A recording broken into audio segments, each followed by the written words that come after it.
यह कहानी है मनुष्य के अंधी दौड़ के विकास की। मनुष्य का विकास प्रकृति के दोहन पर्यंत ही संभव है। सोचने पर मजबूर कर देती है यह विकास की अंधी दौड़, जिसकी कीमत हमें एक दिन अपने जीवन को दांव पर लगाकर ही चुकानी होगी। यह कहानी हमें अपने आसपास के हरे भरे जंगलों के प्रति सम्मान और उनकी रक्षा ये कितनी महत्वपूर्ण है कि आने वाली पीढ़ियां स्वस्थ और सुंदर वातावरण में सांस ले सकें। साथियों, यह कहानी एक काल्पनिक है जो कि अब वास्तविक बनती जा रही है।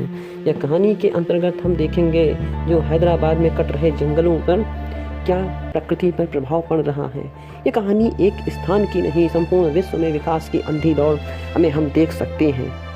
कभी झीलों का शहर कहलाता था, अब विकास की तेज दौड़ में अपने हरे भरे फेफड़ों को खो रहा है हैदराबाद। शहर के बाहरी इलाकों से लेकर हृदय तक की पेड़ों की कटाई का एक यह आम दृश्य बन गया है। प्रकृति का संतुलन बुरी तरह से बिगाड़ रहा है। शहर के विकास, बाहरी इलाके जो कभी घने जंगलों से ढके थे अब कंक्रीट के जंगलों में तब्दील हो रहे हैं। शांत और शीतल हवा की जगह हम धूल और धुएं को दिन रात ले रहे हैं। पक्षियों की चहचहाहट की जगह मशीनों के शोरगुल अब आम सा बन गया है।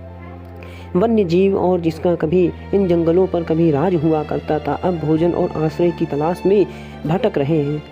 अक्सर उनकी खबरों को हम अखबारों में पढ़ते ही हैं कि शहरी इलाकों में भटकते हुए तेंदुआ आ गया, शियार आ गया और कहीं कहीं बाघ आ गया। दुर्घटनाओं के भी शिकार हो जाते हैं यह बेजुबान।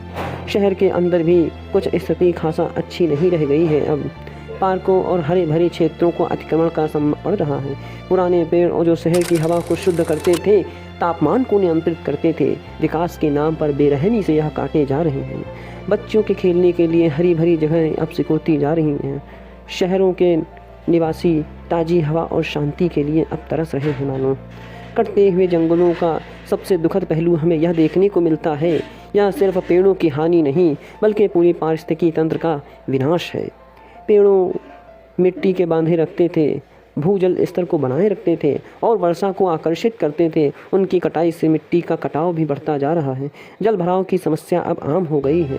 सूखे की संभावना बढ़ती जा रही है दिनों दिन। अलग अलग क्षेत्रों में स्थानीय समुदाय का जीवन भी अंधाधुंध कटाई से अब प्रभावित होता है। जंगल उनकी आजीविका का स्रोत थे, जहाँ वे फल, जड़ी बूटियाँ, अन्य आवश्यक वस्तुएं प्राप्त करते थे। अब उन्हें अपनी ज़रूरतों के लिए दूर दराज के बाज़ारों पर निर्भर रहना पड़ता है। हालांकि इस निराशाजनक तस्वीर में उम्मीद की कुछ किरणें अभी भी बाकी हैं। कुछ पर्यावरण कार्यकर्ता और संगठन जंगलों को बचाने, नए पेड़ लगाने के अथक प्रयास कर रहे हैं। वे लोगों को वनों के महत्व के बारे में निरंतर जागरूक कर रहे हैं।